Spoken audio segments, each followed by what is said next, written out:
everyone, myself Shubham Malpani and welcome back to my channel the science as.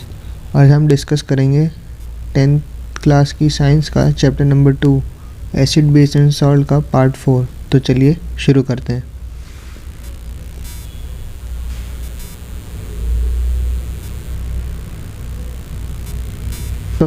So pH of salts वो substance होते हैं जब acid और base आपस में रिएक्ट करते हैं तो सॉल्ट्स बनते हैं। Salts of strong acid and strong base are neutral with pH value of 7। तो जो strong acid और strong base के salts होते हैं वो neutral होते हैं, उनका pH होता है 7।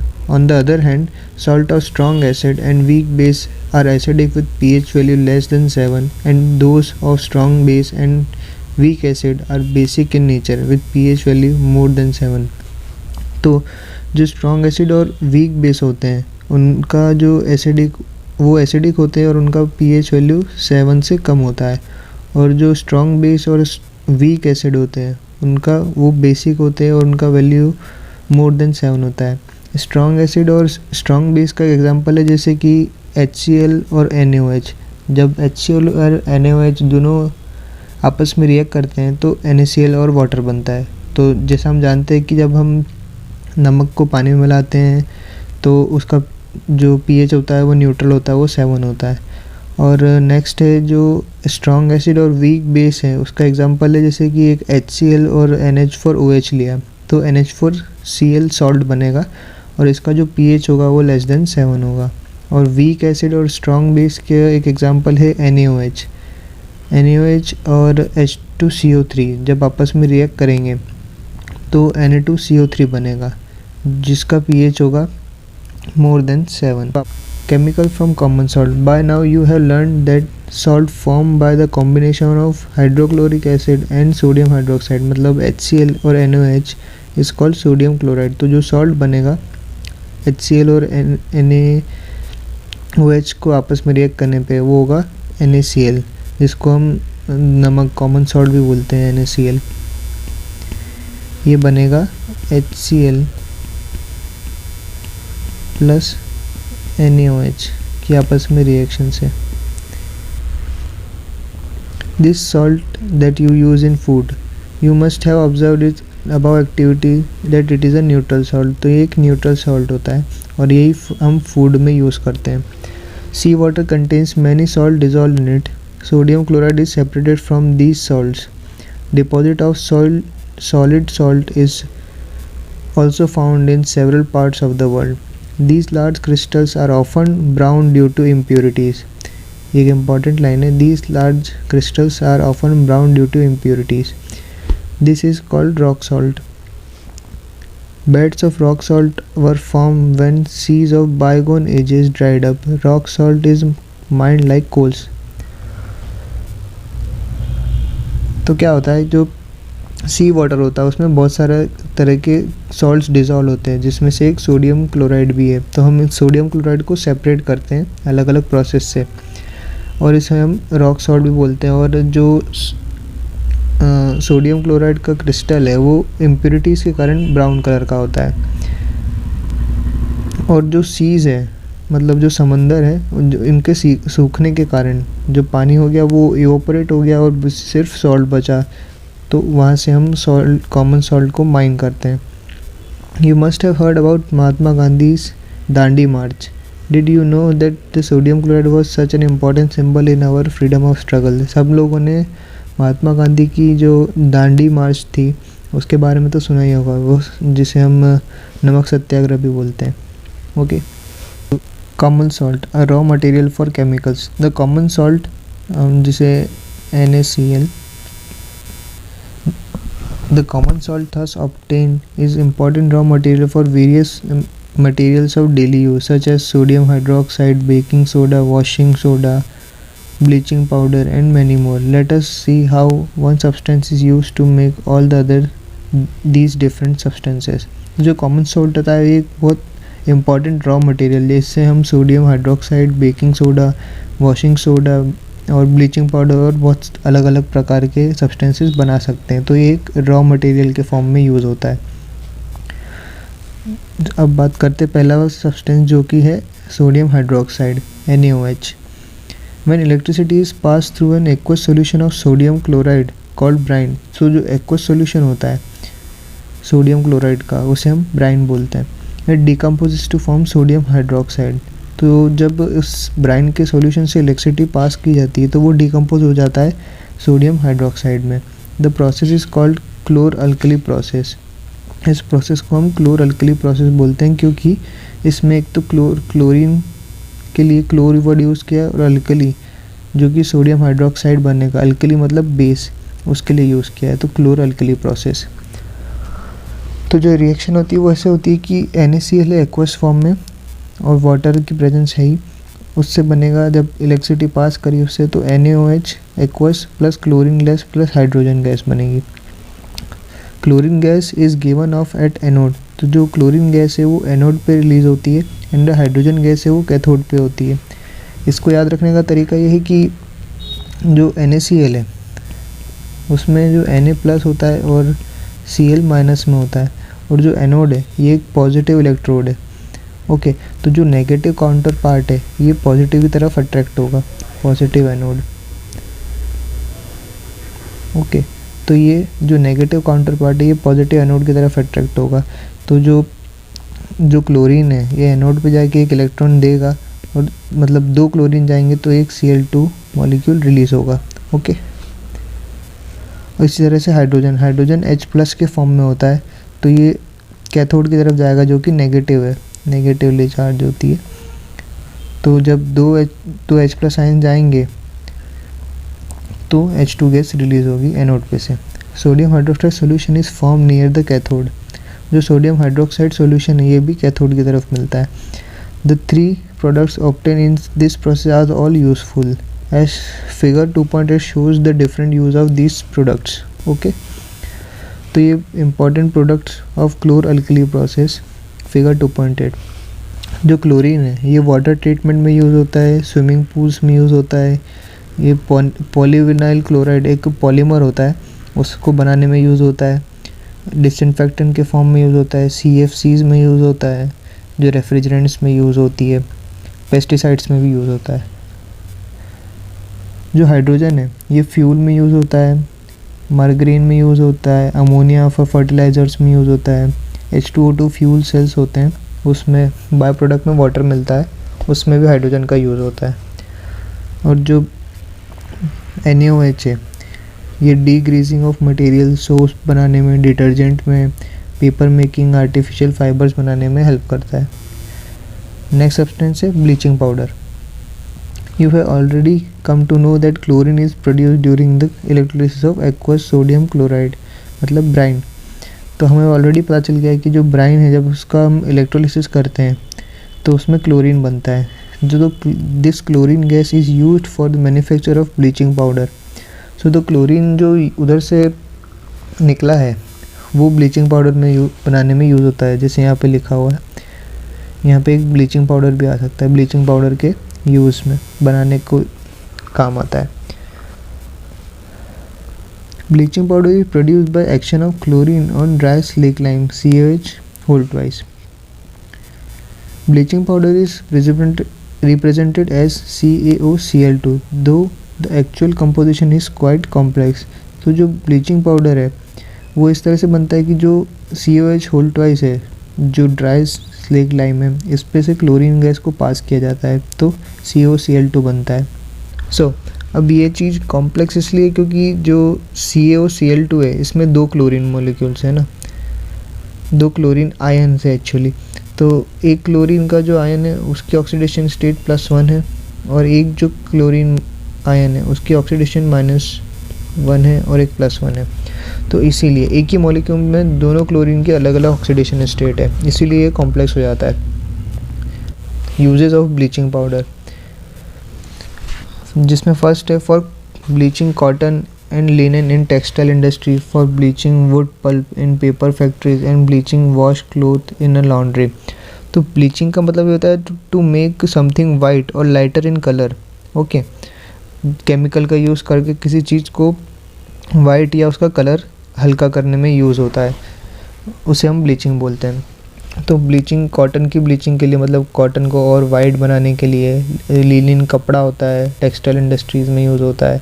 फॉर ब्लीचिंग वुड पल्प, जो पेपर बनाने में यूज़ होता है, उसको और वाइट करने के लिए या उसका कलर लाइटन करने के लिए ब्लीचिंग का यूज़ होता है। और वॉश क्लोथ्स को लॉन्ड्री में उनको और सफ़ेद करने के लिए। As an oxidising agent in many chemical industries and to make drinking water free from germs, जो ड्रिंकिंग वाटर होता है उसको जर्म फ्री बनाने में और ऑक्सीडाइजिंग एजेंट्स के फॉर्म में भी यूज़ होता है। Now next is baking soda. Baking soda is commonly used in kitchen for making tasty crispy pakoras. Sometimes it is added for faster cooking. The chemical name of the compound is sodium hydrogen carbonate. जो chemical name है इसका वो है sodium hydrogen carbonate, NaHCO3. It is produced during sodium chloride as one of the raw materials. तो जो NaCl है उसको water plus carbon dioxide और अमोनिया की प्रेजेंस में रिएक्ट किया तो बना NH4Cl अमोनियम क्लोराइड और NaHCO3 sodium hydrogen carbonate. Did you check the pH of sodium hydrogen carbonate in activity 2.14? Can you correlate why it can be used to neutralize an acid? It is a mild non-corrosive basic salt. तो जो NaCO3 ये एक mild non-corrosive basic salt है। The following reaction taken place when it is heated during cooking. तो जो NaCO3 है उसको जब कुकिंग में हीट करते हैं NaCO3 बनता है plus water plus carbon dioxide बनती है। Sodium hydrogen carbonate has got various uses in the house hold. तो जो सोडियम हाइड्रोजन कार्बोनेट इसके बहुत सारे यूज़ है, तो चलिए वो देखते हैं। First is for making baking powder which is mixture of baking soda, sodium hydrogen carbonate and mild edible acid such as tartaric acid. Okay, तो जो बेकिंग सोडा है उसको बनाने में यूज़ होता है, बेकिंग पाउडर बनाने में यूज़ होता है, सॉरी, बेकिंग सोडा का। और माइल्ड एडिबल एसिड्स जैसे टार्टरिक एसिड है उसको बनाने में यूज़ होता है। When baking powder is heated और mixed in water the following reaction takes place. NaCO3 plus H plus from any acid gives carbon dioxide, water and salt of that acid. Okay, carbon dioxide produced during the reaction can be used bread or coke to rise making them soft and spongy. तो जो carbon dioxide निकली है ये किसी भी baking, जो जैसे bread बनती है या तो उसको सॉफ्ट बनाने में काम आता है, या फिर कोई कोल्ड ड्रिंक है उसमें भी यूज़ होती है, सॉफ्ट ड्रिंक्स में carbon dioxide. Sodium hydrogen carbonate is also an ingredient in antacid being alkaline in it न्यूट्रलाइजेज excess acid in the stomach and provides relief. तो जो सोडियम हाइड्रोजन कार्बोनेट है ये एंटासिड के फॉर्म में भी यूज़ होता है। एंटासिड्स वो सब्सटेंस होते हैं जो जब हमें एसिडिटी होती है तो एसिडिटी को ख़त्म करने के लिए जो सब्सटेंसेस यूज़ होते हैं वो एंटासिड्स होते हैं। तो क्योंकि ये अल्कलाइन होता है नेचर में तो ये न्यूट्रलाइज कर देगा जो एसिड स्टमक में एक्सेस अमाउंट में बन रहा है और हमें उससे रिलीफ मिलेगा। It also used in soda acid fire extinguisher, जो सोडा एसिड फायर एक्सटिंग्विशर होते हैं उसमें भी यूज़ होता है। Next is washing soda. Another chemical that can be obtain from sodium chloride is Na2CO3.10H2O, जिसको हम वॉशिंग सोडा बोलते हैं। ये फार्मूला इंपॉर्टेंट है, कभी कभी डायरेक्ट ये भी पूछ लिया जाता है कि वॉशिंग सोडा का फार्मूला क्या होगा। विथ द क्रिस्टलाइन मॉलिक्यूल्स, जो उसमें कितने क्रिस्टलाइन वाटर मॉलिक्यूल्स प्रेजेंट होते हैं ये भी एक बार पूछ लिया जाता है। Have you seen above the sodium carbonate can be obtained by heating baking soda? Recyclization of sodium carbonate gives washing soda. तो जो Na2CO3 है इसको 10 वाटर मॉलिक्यूल्स के साथ जब रिएक्ट कराए तो बनेगा Na2CO3.10H2O। ये एक बेसिक सॉल्ट है। Okay, what does 10H2O signify? Does it make Na2CO3 wet? We will address this question in next section. Sodium carbonate and sodium hydrogen carbonate are useful chemicals for many industrial processes as well. Uses of washing soda. First is sodium carbonate. Washing soda is used in glass, soap and paper industries.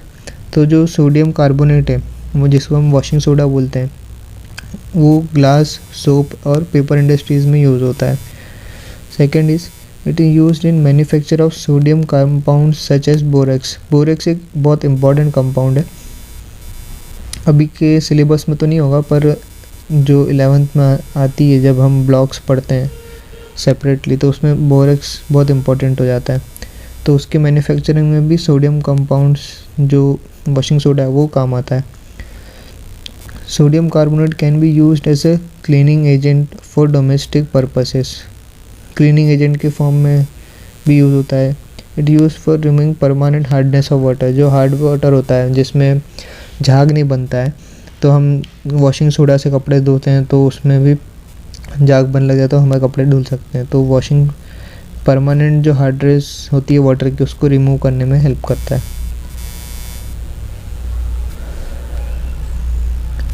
Are the crystals of salts really dry. तो जैसे हमने अभी बात करी थी कि जो washing soda है इसमें जो 10 मॉलिक्यूल्स है क्या ये इसको वेट बनाते हैं. तो अब हम उस पर डिस्कस करते हैं कि क्या होता है एक्चुअली. जैसे आप फिगर में देख सकते हैं कि एक बर्नर है और उसमें उसके ऊपर एक ट्यूब ली है, ग्लास ट्यूब, उसमें कॉपर सल्फेट क्रिस्टल्स हैं और उसे हीट किया जा रहा है. ठीक है, तो देखते हैं क्या होता है. The copper sulphate crystals which seems to be dry contain water of crystallization. When we heat the crystals, this water is removed and the salt turns white. जो कॉपर सल्फेट है इसके में भी जो क्रिस्टलाइन वाटर मॉलिक्यूल्स प्रेजेंट होते हैं. Okay, तो वो जब हम इसको बर्न करते हैं या तो जो वाटर मॉलिक्यूल जो क्रिस्टलाइन वाटर मॉलिक्यूल्स है वो बाहर आ जाते हैं और जो सॉल्ट है वो ड्राई हो जाता है एकदम और उसका कलर वाइट हो जाता है. If you moisten the crystals again with water, you will find that blue color of the crystals reappear. तो अगर जब हमने उसको ड्राई किया तो वो वाइट कलर का हो गया और अगर हमने वापस उसमें वाटर डाला थोड़ा सा या उसे मॉइस्ट किया वापस तो जो ब्लू कलर है उसका वो वापस रीअपियर हो जाता है. Water of crystallisation is the fixed number of water molecule present in one formula unit of a salt. तो जो वाटर ऑफ क्रिस्टलाइजेशन होता है मतलब जैसे वॉशिंग सोडा में 10 वाटर मॉलिक्यूल्स थे Na2CO3.10H2 वाटर मॉलिक्यूल्स. तो क्या वाटर ऑफ क्रिस्टलाइजेशन है कि एक फार्मूला यूनिट में कितने वाटर मॉलिक्यूल्स प्रेजेंट होते हैं. Water of crystallisation is the fixed number of water molecules present in one formula unit of a salt. 5 water molecules are present in one formula unit of copper sulphate. जो copper sulphate है जो हमने यहाँ पे लिया था उसके एक फार्मूला यूनिट में 5 वाटर मॉलिक्यूल्स प्रेजेंट होते हैं. Chemical formula of hydrated copper sulphate is CuSO4.5H2O.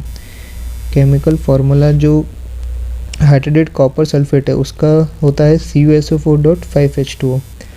Now you would be able to answer the question whether the molecules of Na2CO3.10H2O is wet. So वो वेट नहीं है actually. उसके जो उसका crystallisation number है जो अमाउंट ऑफ वाटर प्रेजेंट होते हैं उसमें वो 10 होता है जो कि एक फार्मूला यूनिट में प्रेजेंट होते हैं.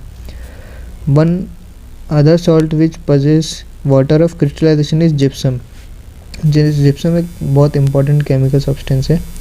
ओके, तो इसमें भी वाटर क्रिस्टल ऑफ जो वाटर मॉलिक्यूल्स को प्रेजेंट होते हैं. It has 2 water molecules as water of crystallisation. इसमें 2 वाटर मॉलिक्यूल प्रेजेंट होते हैं. It has a chemical formula of CaSO4.2H2O. तो जो जिप्सम है उसका जो केमिकल फार्मूला होता है वो होता है CaSO4.2H2O. अब बात करते हैं प्लास्टर ऑफ पेरिस की और हीटिंग जिप्सम. जब जिप्सम को हम 373 केल्विन पे, ये इम्पॉर्टेंट टेम्परेचर भी पूछ लिया जाता है कभी कभी क्योंकि ये सब रिएक्शंस का नहीं पूछा जाता, ये इंपॉर्टेंट है इसीलिए इसका पूछ लिया जाता है. On heating gypsum at 373 kelvin it loses water molecules and becomes calcium sulfate hemihydrate CaSO4.12H2O. Hemi मतलब half half water molecule present is called plaster of Paris, जिसको हम POP बोलते हैं, प्लास्टर ऑफ पेरिस बोलते हैं। The substance which doctor use for plaster for supporting fracture bone in right position.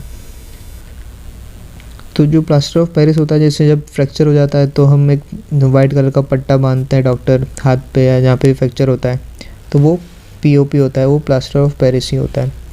Plaster of Paris is a white powder on mixing with water it changes to gypsum once again giving a hard solid mass. तो जो plaster of Paris white colour का एक powder होता है, तो जिसमें हम जब वापस वाटर ऐड करते हैं तो वापस जिप्सम में कन्वर्ट हो जाता है और हार्ड सॉलिड मास बन जाता है। CaSO4 dot half H2O gives plus half H2O gives CaSO4 dot 2 H2O। Okay, ये 1.5 है, तो ये हाफ मिला के 2 वाटर मॉलिक्यूल्स जिप्सम बन गया ये। Note that only half water molecules is shown to be attached as water of crystallisation.